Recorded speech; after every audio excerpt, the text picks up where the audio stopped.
Legal.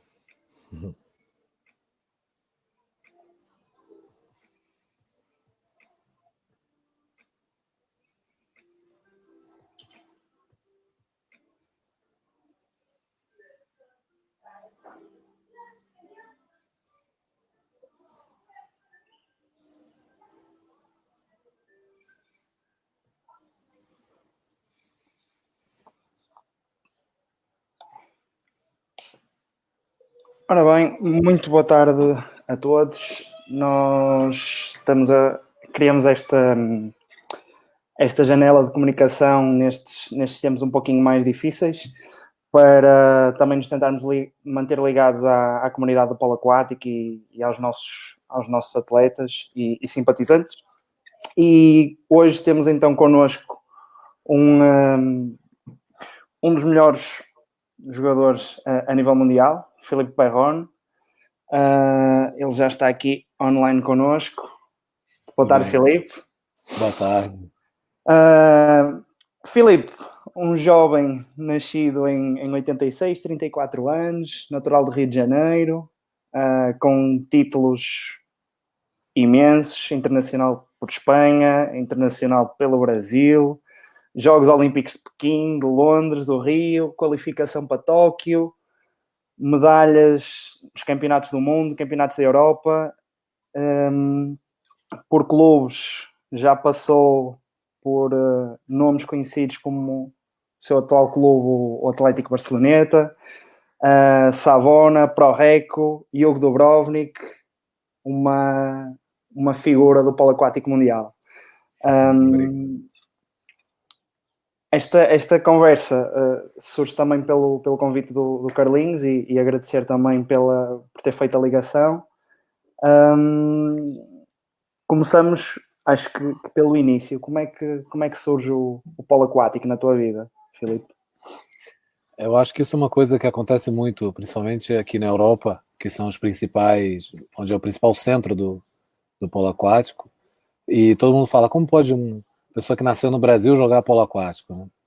Na verdade, meu pai jogava e chegou a ser jogador da seleção brasileira, e meu irmão também jogava. E além disso, eu era muito ruim no futebol, então eu acabei ficando pela água e com o polo mesmo. Tá certo. Tu, então, no Brasil, onde é que começaste a jogar? Eu comecei no Guanabara, que era um clube que o Carlinhos era um dos treinadores, o treinador principal, e é um clube pequeno no Rio de Janeiro, mas que tinha a vantagem de ter a piscina sempre livre para a gente poder jogar polo aquático. Então a gente podia jogar quase qualquer hora do dia que estava livre a piscina. Certo. Falaste também que teu irmão foi jogador, Kiko. Ele também jogou em Espanha, jogou contigo na seleção espanhola, inclusive.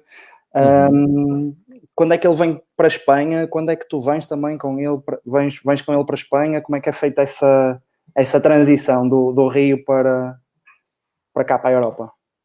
Na verdade, o meu caminho foi um pouco mais fácil, porque pelo menos eu desde pequeno tinha muito claro o que eu queria, né? Agora o meu irmão que realmente foi incrível, porque ele ficou treinando, ele foi sempre atleta toda a vida do Carlinhos, e treinava como um louco. E ele acabou tendo a oportunidade no Mundial de Fukuoka em 2001 de vir jogar na Espanha, porque a gente tinha família espanhola, então a gente sempre teve a dupla cidadania. E aí quando ele veio e eu vi, aí eu tive mais certeza ainda que o que eu queria era aquilo, né?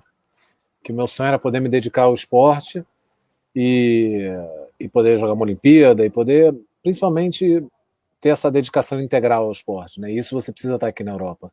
Então esse foi um pouquinho o meu caminho até aqui.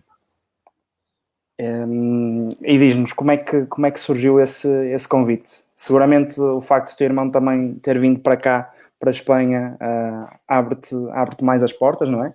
E torna tudo muito mais fácil, mas como é que tu dás o salto do Rio de Janeiro para a Espanha? Eu comecei, meu irmão veio para cá em 2001 e aí eu comecei a vir nas férias, mas eu tinha 15 anos, então vamos esperar um pouco, esperei ainda um ano, mas eu ia vindo durante as férias e eles estavam vendo que eu tinha talento, né? E aí surgiu a oportunidade de vir morar aqui, já com um contrato profissional. Foi uma decisão difícil, porque 16 anos sem tá meu irmão aqui, tudo bem, mas você deixar a família, deixar os amigos. Naquela época veio minha namorada comigo ainda, que me ajudou, mas assim, era uma situação realmente, mudança de país, mudança de tudo, com 16 anos não é fácil. Mas Não, esse foi um pouquinho o caminho mudança e para tanto. chegar aqui. Tu vens diretamente para o Barceloneta ou passaste por mais clubes em Espanha? Primeiro eu comecei no Barcelona, que o Barcelona é o clube histórico daqui. Sim, Agora, sim. hoje em dia, o Barcelona é o principal, mas o Barcelona é onde começou o polo, que Mais tem titulado. mais titulado. Então, até eu tenho o João, que eu não sei se vocês conhecem, que é também de O Portugal, guarda-redes. trabalhando. Ah, Não, sim.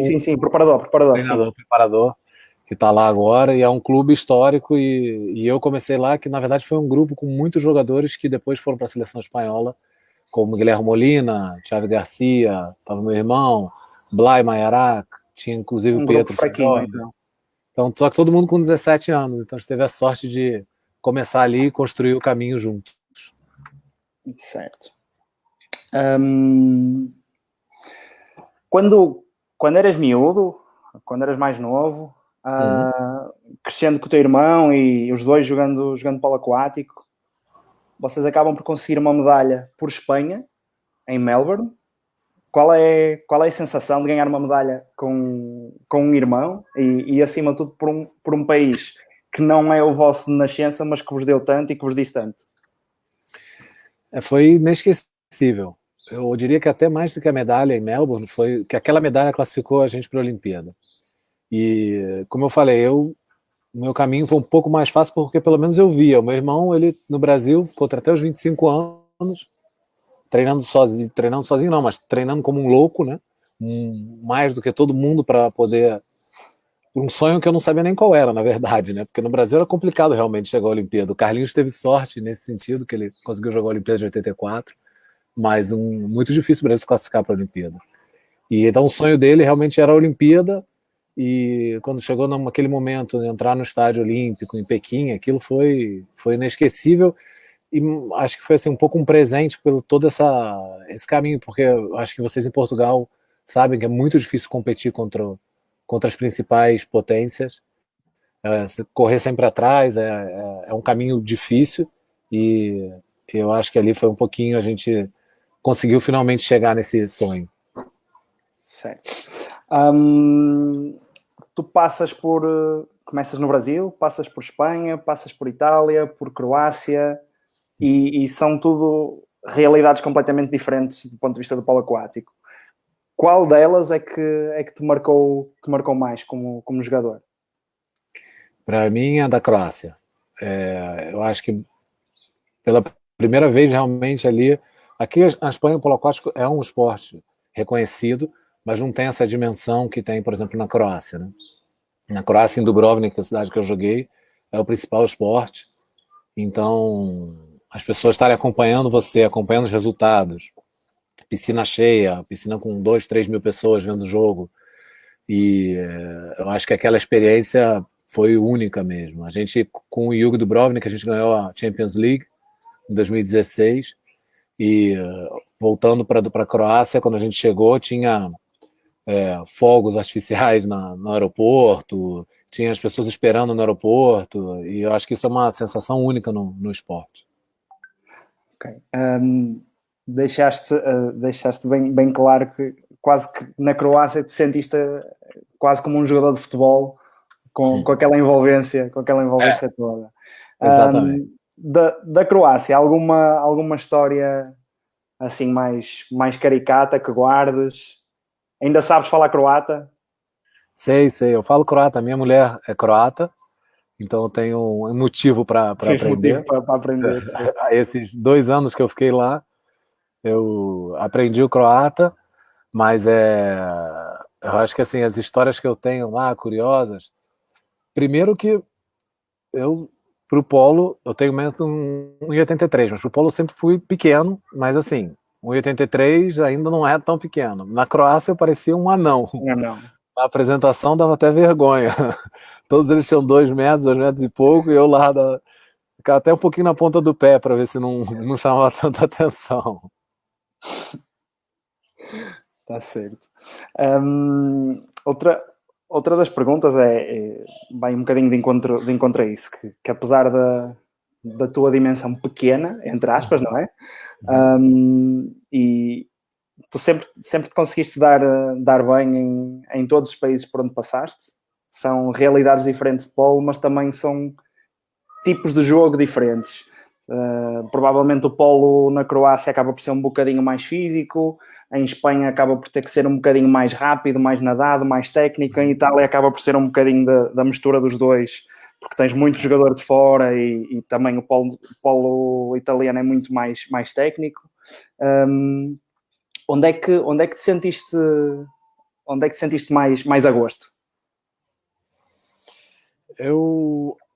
O estilo de jogar mais parecido com, para mim, é principalmente o da Espanha, né? Mas eu acho que na Croácia, aquele ano, a gente conseguiu encaixar o que a gente fala que é o jogo vertical, que seria o jogo mais de lançamento, mais de, digamos, o jogo mais estático com o jogo de movimento da Espanha. E ter feito na Croácia aquela transformação desse tipo de jogo, para mim foi inesquecível. Agora, realmente, para jogar, conseguir jogar sendo, digamos, pequeno, né, para o parâmetro, acho que teve uma história importante que eu sempre pensei que eu teria que treinar mais e melhor para poder competir contra jogadores maiores do que eu. Né? E aí também entra um pouquinho a importância do Carlinhos nessa história. A gente, desde pequeno, quando trabalhava com ele foi meu primeiro treinador na seleção brasileira, sempre essa ideia de movimento e de se movimentar, porque jogando movimento, sem se movimentar contra esses gigantes é complicado, né? E eu acho que até hoje, na minha carreira, eu levo esse ensinamento. Certo, ele deixa-nos aqui uma nota que foste o melhor estrangeiro quando jogaste na Croácia, foste eleito o melhor estrangeiro. Aproveito também para reforçar que quem nos está a ver, se quiser deixar algumas questões, algumas perguntas, que se sinta à vontade de deixar no chat, que nós vamos tentar encaixar isso aqui na nossa conversa.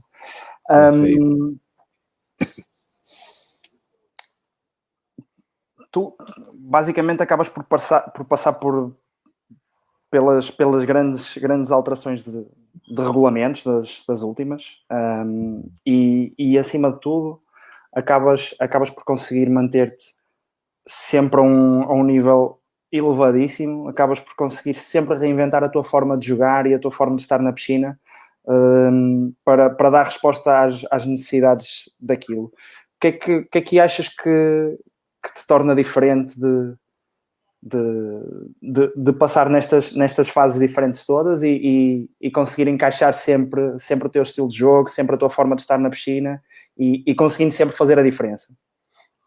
Primeiro, obrigado pelas palavras, mas eu acho que se eu pudesse, eu acho que tem duas coisas para mim que são fundamentais, que é primeiro a humildade, que é, apesar de eu saber me adaptar e saber que provavelmente vai ter alguém no time que pode fazer outra coisa melhor do que eu, e por que não então me adaptar a ele, né? Isso eu acho que acontece muito, é muito difícil. Quando um jogador começa a jogar muito bem, ele começa a não aceitar que outros tirem protagonismo dele. Eu, desde os últimos anos, eu sempre tentei, inclusive, dar mais potencial para esses mais jovens na Espanha que estão jogando comigo. E, por outro lado, tem uma parte também de confiança, né? De saber, durante o treinamento, principalmente se reinventar, né? Sempre olhar as coisas que você pode ajudar o time, onde tem os lugares que as coisas que você faz bem, que o time pode precisar mais, né? Ter essa visão de perspectiva com humildade é uma coisa que eu acho que é uma característica que eu tenho boa e que muitas vezes é difícil um jogador, quando chega no alto nível, no top, ter. Ok. Ainda neste tema das regras. Jogaste com os 7 metros, jogaste com os 5 metros, agora jogas com os 6 metros. 6 metros. Já passamos quase pelas distâncias todas. Mas destas experiências todas, qual é que achas que é mais vantajosa para o jogo? Ou se tens alguma sugestão de um mix destas três vertentes? O que acontece? a gente normalmente tem a tendência de achar que antes era melhor, né? A gente sempre fala futebol, fala, não, antes era muito melhor. Aí você vai ver um jogo de antes, é super lento, super chato. E eu acho que isso acontece também a mesma coisa no polo aquático. A gente fica com a impressão de que antes era melhor, mas na verdade antes o jogo era muito mais lento. E o jogo o esporte foi evoluindo como evoluíram todos os outros esportes, né? E essa parte mais rápida e mais física acontece no futebol, no handball, no basquete, em tudo. Então, eu acho que essas novas regras realmente estão se adaptando à nova realidade do esporte. Então, acho que mais que olhar para trás, acho que olhando para frente, eu acho que essas novas regras estão fazendo o jogo muito mais rápido e muito mais dinâmico, que é o que as pessoas gostam de ver. Sim, deixou de ser aquele jogo tão vertical, tão encaixado. Ora, É. tem aqui uma pergunta que eu não sei se consegues ver, que acho que é interessante. Uhum. Que é quais as maiores diferenças de metodologias de treino pelas diferentes escolas de polo por onde passaste? Brasil, Espanha, Croácia, Itália?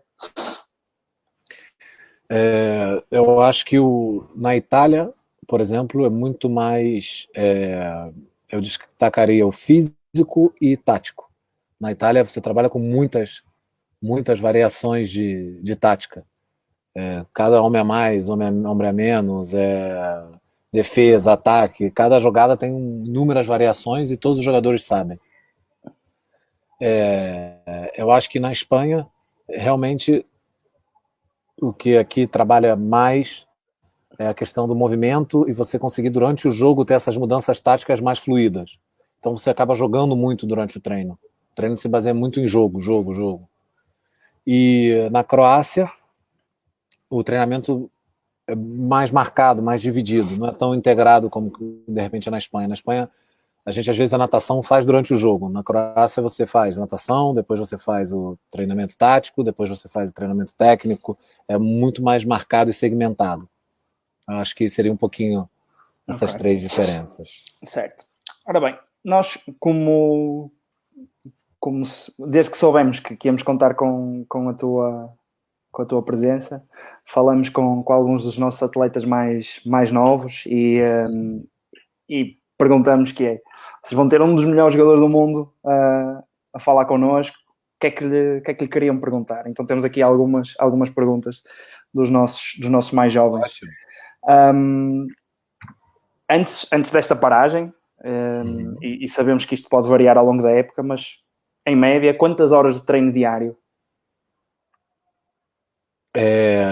O treino normalmente aqui são 9 meses de clube e 3 meses de seleção. Bom, desculpa, 2 meses de seleção e 1 mês de férias, né? Uhum. Então, os 9 meses de clube, a gente faz entre 4 e 5 horas de treino diária. E durante esses 9 meses, entre 4 e 5 horas diárias.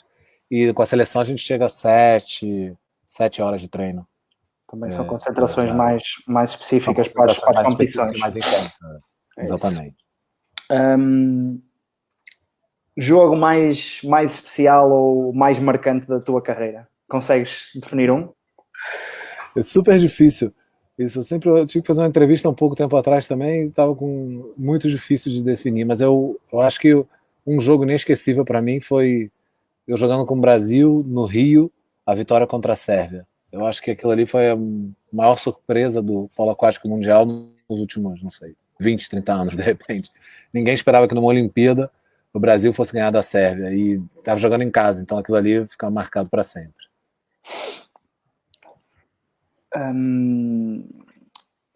Mais algum desporto que tenhas praticado, federado ou não, para além do polo aquático? Muitos, eu não consigo ficar muito parado. Por isso tá até difícil essa quarentena para mim, tá por causa disso, que eu normalmente nas férias eu gosto muito de fazer, que não chega a ser um esporte, mas uma atividade, eu diria que é a pesca submarina. Para mim é ótimo, é super complementar com o polo aquático, porque a pesca submarina você aprende a controlar a respiração e tá na água. A outra coisa que eu faço é surf, que sempre eu vou para Portugal quando eu posso, que é o melhor lugar, porque aqui na Espanha é complicado. E o terceiro é o jiu-jitsu, que é uma luta, mas esse é mais complicado de eu fazer, porque é muito risco de lesão, mas também me ajudou muito no polo aquático. Certo, jiu-jitsu tens muito a questão das pegas e das chaves e essa luta corpo a corpo. Achas que isso te dá vantagem muitas vezes dentro da água e achas que poderia ser uma das técnicas que podiam ser mais insistidas a nível de treino, vamos imaginar, nos jovens, para eu acho que de algumas situações? Ajuda muito, mas tem que tomar cuidado para não se machucar, porque é um esporte que é muito fácil de se machucar, e aí é um pouquinho perigo. Então, por isso eu treinava de menor, cada vez que eu fui ficando cada vez mais profissional no esporte, no polo, eu tive que ir diminuindo, porque era muito perigoso. Agora, na verdade, usa muito mais para equilíbrio, para os agarres, para tudo. Essa parte mais, digamos, como se fala, finalizações que falam, né? Não, isso aí não, né?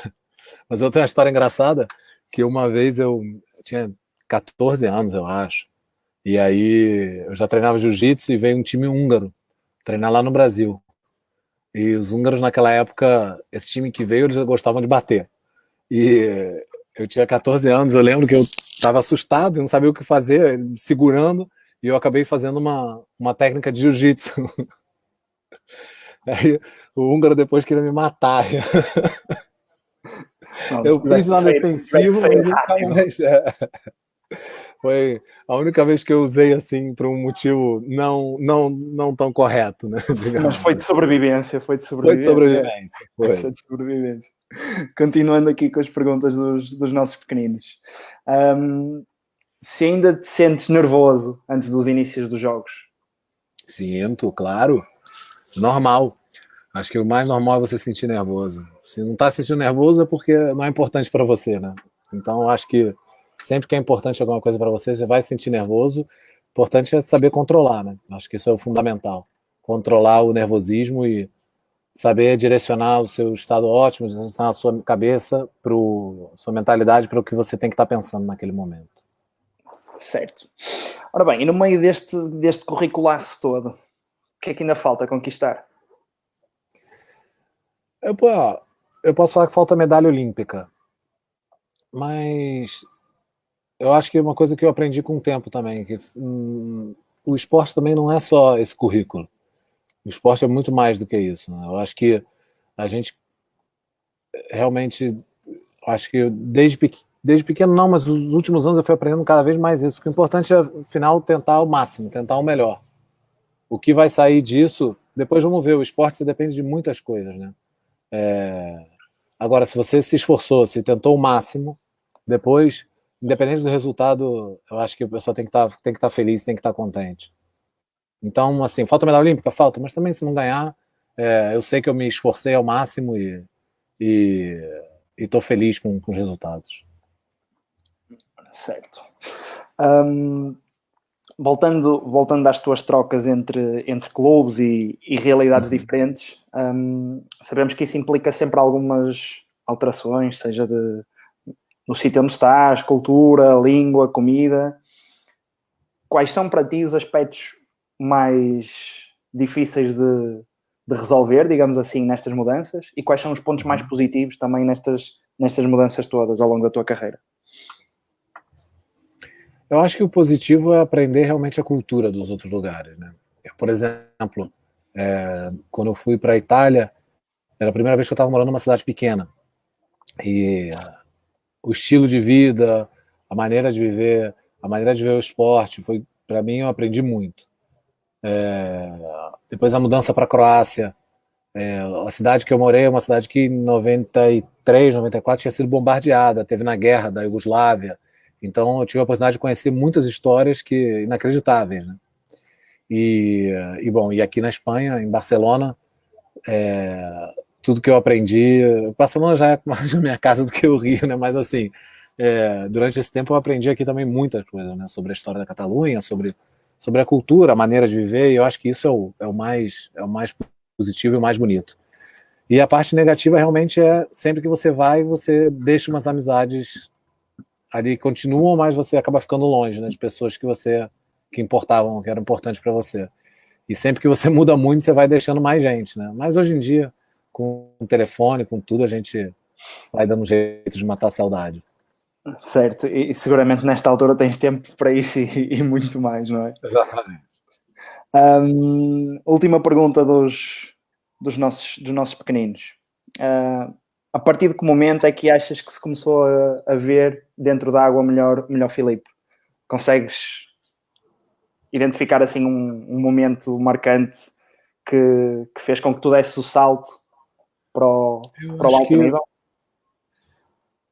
Eu acho que foram vários saltos, mas teve um momento muito importante, que foi o primeiro, que foi quando o Carlinhos foi técnico da seleção brasileira, e ele me chamou para a seleção brasileira, eu tinha 15 anos. E aí eu joguei o Mundial de Fukuoka em 2001, com ele de treinador, e aí em 2003, 2002, 2003 a gente jogou uma Liga Mundial, que eu tinha já 16, 17 anos, e foram assim, eu consegui jogar super bem contra a Espanha, a Itália, não lembro, acho que eu fiz 4, 5 gols nos jogos, e aquilo ali abriu muitas portas para mim, né? Então acho que ali foi realmente um pouquinho o salto à Europa. Certo. Ora bem, se dividirmos assim a tua carreira mais ou menos em 3 fases, a formação, o percurso até o alto rendimento e o alto rendimento, qual ou quais foram os treinadores que mais te marcaram? E porquê? Quais foram o quê? Desculpe. Os treinadores. Os treinadores. Certo. É difícil separar, mas eu tive o meu primeiro treinador no Guanabara, nesse clube, que era o Ângelo Coelho. Ele foi um pouco que me transmitiu essa paixão pelo esporte. Depois eu tive o Carlinhos, que foi no Brasil uma eminência, porque ele era um atleta que tinha sido um dos melhores jogadores da história do polo aquático brasileiro. E aí depois disso eu já veio para a Europa, né? E aí tem o primeiro que abre a porta para mim, que é o Tony Steyer, que é um treinador mais velho, mas que ele tinha a vantagem de sempre fazer os mais jovens jogar, que é uma coisa que é difícil. O treinador que tem muita dificuldade de botar o mais jovem. Eu tive a sorte de estar com ele, que é o mais jovem para jogar. Depois no Barceloneta veio um treinador que a gente trabalhava muito, que chama o Santi, que hoje em dia é o nosso diretor esportivo, que me ajudou muito. E é que foram muitos treinadores, é difícil ir marcando, mas e nessa última fase eu acho que eu poderia destacar o trabalho do Ratko Rudic, que não sabe, ele foi o treinador da seleção brasileira na Olimpíada, ele tem 4 ouros olímpicos, e foi duro, mas ele deixou, a gente aprendeu, eu tive a oportunidade de aprender muita coisa, principalmente a importância de você estar preparado mentalmente para a competição, independente de quanto dura, independente de quanto demora o jogo. Eu tinha uma frase que era assim, a gente treinava horas, e você falava cansado, ele falava nunca cansado, não existe cansado, tá só na sua cabeça isso. Então, pode imaginar o que a gente treinou, né? Pegando um bocadinho nisso, e o Rudic tem a fama de ser muito duro, muito exigente, muito diretivo na forma como lida com os jogadores. Como é que o Brasil, porque o brasileiro é muito semelhante ao português e ao espanhol e mesmo o italiano, é difícil tu dominares o jogador latino, digamos assim. Como é que entra um treinador tão duro, tão assertivo, pelo que se escreve, como é que isso encaixou numa seleção brasileira com ilusões de fazer o que nunca tinha sido feito? Eu acho que foram 2 coisas, né, fundamentais. Primeiro porque o sonho era muito grande. Então eu acho que de repente se ele tivesse ido para o Brasil em outro momento, ele não teria conseguido implementar isso. Mas todo mundo estava ali pensando, a gente está fazendo isso, mas a gente vai para jogar uma Olimpíada no Brasil. E a segunda coisa também, que eu acho que foi fundamental, foi que ele... o fato dele ter 4 ouros olímpicos dá uma confiança, né? Quando eu fazia entrevista no Brasil, eu brincava, falava, não, se um treinador que foi 4 vezes ouros olímpicos fala com você que você tem que nadar assim, nadar de um jeito completamente diferente, você vai nadar de um jeito completamente diferente. Você fala, esse cara sabe o que ele tá falando, né? Então acho que por isso que deu certo. Além de mérito dele, mérito dos jogadores e de todo mundo que construiu essa história, né? É bom. Ora bem, também já falaste que passaste pelas mãos do nosso Carlinhos, que agora também tem feito coisas interessantes connosco, cá no Paredes, e tem-nos ensinado, acima de tudo, muito sobre aquilo que é o polo aquático e para além de ser uma excelente pessoa. Há alguma história que queiras, daquelas mais proibidas, que possas partilhar da tua ligação com o Carlinhos enquanto treinador e atleta? Olá, deixa eu pensar. Eu acho que o Carlinhos é, primeiro, uma pessoa incrível. Eu não vou falar que é um pai, porque senão o pai fica chateado, mas um tio, porque além de cuidar do meu irmão, me cuidou. Então, quer dizer, foi meu primeiro treinador na seleção. Ele é realmente uma pessoa muito importante na minha história. Ele e a Cris, a mulher dele. Mas eu acho que a história que eu sempre vou lembrar do Carlinhos, a primeira competição que eu joguei com ele foi uma classificação para o Mundial que foi em Santo Domingo. E, claro, o Carlinhos estava super nervoso, todo mundo nervoso, porque era classificação para o Mundial. E a gente ganhou do Canadá. E o Carlinhos, naquela época, ele agora está bem, emagreceu, mas ele estava bem grande. Ele tinha o auxiliar técnico dele também era bem grande. E eu acho que se tem uma coisa que vai ficar para mim para sempre na memória, a gente ganhou do Canadá e todo mundo estava feliz de ter ganho, mas quando a gente virou, a gente olhou, estava ele e esse segundo treinador auxiliar dele, os dois abraçados no chão, que nem duas focas assim. E eu acho que eu nunca vou esquecer disso. Aí nessa hora todo mundo esqueceu que tinha ganho e ficou rindo, vendo os dois abraçados ali. Daquelas imagens que marca. Exatamente. Certo. Ora bem, agora um pouquinho mais a sério. Com esta quebra competitiva por causa da quarentena e com esta situação toda que estamos a viver, nós tínhamos um Barceloneta no topo da Liga, no topo do grupo da Champions e, creio eu, com toda a ilusão de alcançar algo que seria histórico para o clube. Como é que será o regresso? Eu acho que o regresso, a gente está começando a trabalhar agora. Eu acho que isso é importante para todo mundo. Por mais que a gente esteja vivendo essa situação difícil, a gente não deixa de ser jogador de polo aquático, né? E sempre tem coisas que você pode fazer. Eu acho que a gente tem que ser otimista e pensar que a gente vai voltar e a história vai continuar do jeito que estava, ou melhor, né? E um dos caminhos que a gente tem feito é trabalhar muito com vídeo, ver muito vídeo, aproveitar para ver muito vídeo de polo, porque sempre se pode aprender muito. Principalmente vídeo sem olhar a bola, que a gente acostuma ver vídeo de polo sempre olhando a bola, e normalmente no polo as coisas acontecem onde não está a bola. Fazendo um bom trabalho também de preparação física, porque não, a gente não está na água, mas pelo menos para quando a gente voltar para a água a gente está melhor. E mantendo essa energia, essa ideia de realmente que nós somos jogadores de polo e que da voltar a gente vai estar lá de novo, né? Eu, para lembrar disso, eu tenho até feito lançamento, chute no sofá, para não esquecer o chute. Imagina um goleiro, imagina alguma coisa. Eu fazia isso quando era pequeno com meu irmão e agora estou aproveitando para voltar a fazer. Certo. E como é que está a ser a preparação, a parte física neste momento? O que é que tem feito?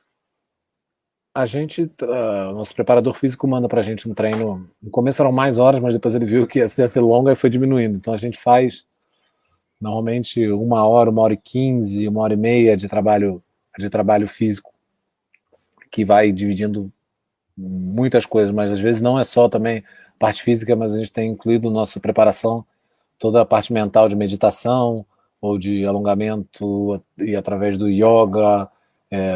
A gente tem usado bastantes ferramentas para quando voltar a gente não está tão atrás. Certo, interessante. E do ponto de vista da nutrição ou assim, tem algum plano a seguir? Porque sabemos que o jogador de polo primeiro é um jogador que gosta de comer bastante, não é? E com bem menos horas de treino, a coisa pode ficar estragada. Perigosa. Não, a gente tem uma orientação que, na verdade, é uma orientação para todo ano, e a única coisa que foi realmente adaptada para esse último momento, né? Que é esse momento novo, essa situação nova. Então a gente teve uma orientação com redução de carboidrato, porque a gente está acostumado a comer muito carboidrato e agora teve que reduzir carboidrato. E eu acho que a parte da nutrição principal realmente é ter esse equilíbrio de manter o peso e tentando manter a parte muscular. Então o caminho foi um pouquinho por aí, diminuindo o carboidrato e aumentando vegetais, legumes e proteína. Okay. Esta semana, enquanto também estava a preparar esta conversa, ouvi uma entrevista do Chus Martino, vosso treinador, falando, entre outros temas, sobre um possível regresso à piscina, e dizendo que acima de tudo será um regresso diferente e todos terão que se reinventar. Mais um momento de reinvenção para ti. Mas qual é que achas que será o impacto desta pandemia, tanto na organização dos clubes, como mesmo na própria modalidade? Vai haver datas que vão mudar, temos os jogos adiados, temos qualificações e por aí fora pré-olímpicos adiados. Qual é que é o teu ponto de vista em relação a isto tudo? Eu acho que agora vai ser mais importante que nunca realmente ter essa força mental para continuar trabalhando. É muito difícil para um atleta que está acostumado a trabalhar por objetivo não ter objetivo. E para a gente, sem ter uma data, não, aqui vai ser a final da liga. A gente está acostumado a treinar assim, a gente está acostumado a treinar sempre com objetivo, e agora não tem objetivo. Então, eu acho que essa é a parte principal, e aí onde você tem que se reinventar, é conseguir treinar, continuar sendo um jogador de polo aquático, mesmo sem ter um objetivo claro marcado. E eu acho que esse é o ponto principal, pessoal. Como esporte, eu acho que é como tudo que está acontecendo agora, né?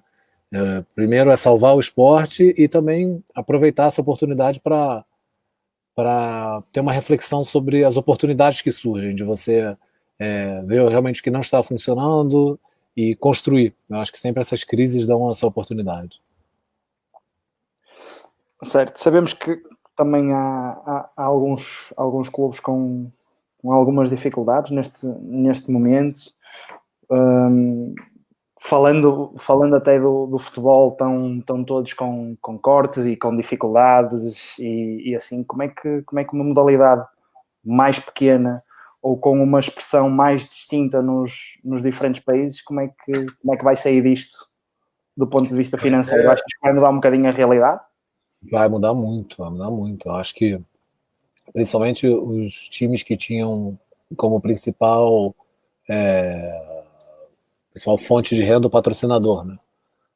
Muitos clubes tinham um patrocinador como principal. A gente, por exemplo, o Barceloneta, o patrocinador não é o principal, mas o patrocinador saiu já, então a gente já perde uma parte do ingresso, da receita que a gente tinha. Agora, realmente, o que vai acontecer, a gente vai ter que ver, porque vai depender muito de quanto tempo vai durar isso, e acho que ninguém sabe, né? Não. E eu acho que, por enquanto, o que realmente a gente tem tentando fazer como clube, e foi um pouco a mensagem que a gente passou, é ser solidário com o clube, porque realmente o clube está fechado, né? Então ele é obrigado a se adaptar, e ser solidário também com aqueles atletas que podem estar numa situação que a gente fala sem contrato, né? Então sem ter contrato para o ano que vem, e como é que você faz agora para renegociar e encontrar um contrato? Então eu acho que a gente tentou dar uma mensagem sempre de solidariedade para cima para o clube e para baixo para aqueles jogadores que poderiam acontecer de ficar sem ter contrato para a temporada que vem. Ok. E tu, em termos de jogo ao mais alto nível, até quando é que nós vamos continuar a ver o Filipe? Já pensaste nisso? Não pensaste? Eu entrei na fase, o nosso goleiro, o Dani Pinedo, ele tem 40 anos. E cada ano ele está agarrando melhor. E ele fala o seguinte, que desde os 30, ele fala ano a ano, cada ano eu vou decidir. Eu estou nessa fase agora. Cada ano eu falo, agora eu vou ver, continuo. Agora eu vou ver, continuo. Agora eu estou entrando. Eu tinha decidido que depois da Olimpíada eu ia entrar nessa fase, mas como a Olimpíada foi para um ano para frente, então. Tivesse que alargar esse período. Você quer alargar esse período. E depois do polo, o que é que vai? Eu acho que depois do polo, é uma coisa que tem pessoas mais jovens vendo, é uma coisa que acontece muito. As pessoas acham que o polo é incompatível com os estudos, e a coisa mais importante realmente é os estudos, e o polo ajuda você a ser um melhor estudante, eu acho. Então eu acho que no meu time aqui no Barceloneta nós temos engenheiros, Médicos, médicos, fisioterapeutas. terapeutas, e a gente continua jogando. Então, se a gente consegue no nível alto, imagina alguém que está estudando, ou, sem contar com as portas que abrem o esporte, né? Muitas pessoas têm ido para os Estados Unidos com bolsas de estudo por causa do polo. Então, o que eu tentei fazer em toda a minha carreira foi me preparar e abrir o maior número de opções possíveis. Então, eu sou formado em administração e direção de empresas, fiz um mestrado em gestão esportiva, tenho título de treinador. O que vai acontecer depois eu ainda não sei e nem quero pensar para não perder o foco, mas Mas já tem tentei ferramentas abrir para... todas as possibilidades possíveis. Certo, temos aqui também mais uma pergunta, que é como é que lidas ou como é que desenvolves a tua parte motivacional? Pela parte motivacional, eu nunca tive um problema. Por isso que para mim é até difícil falar, porque eu sempre me diverti nos treinos. Eu sempre gostei de treinar e, claro, gostei mais ainda de jogar. Mas eu acho que, como jogador profissional, você tem uma fase que é com 16, 17 anos, que seus amigos estão lá se divertindo, fazendo outras coisas, e você está treinando, às vezes treinando duro, né? Então, é uma fase difícil. Mas depois, ou a fase, por exemplo, da faculdade, universidade, a pessoa acaba a universidade, vai fazer alguma coisa com os amigos e você vai treinar. E essa parte não é fácil, mas quando você vai ficando mais velho, hoje em dia é um privilégio para mim eu poder me dedicar ao esporte e poder ganhar dinheiro fazendo a coisa que eu mais amo. Então, a minha motivação, quando eu sinto que eu estou meio assim, eu penso na outra opção, que seria estar trabalhando em vez de estar na água me divertindo com meus amigos, né? Portanto, assim fica perfeito. Ok. Agora, vamos fazer uma ronda de questões rápidas. Isto ou aquilo. E para tentar responder o mais rápido possível, tá bom? Espera aí, acho que perdemos agora o Filipe por um bocadinho.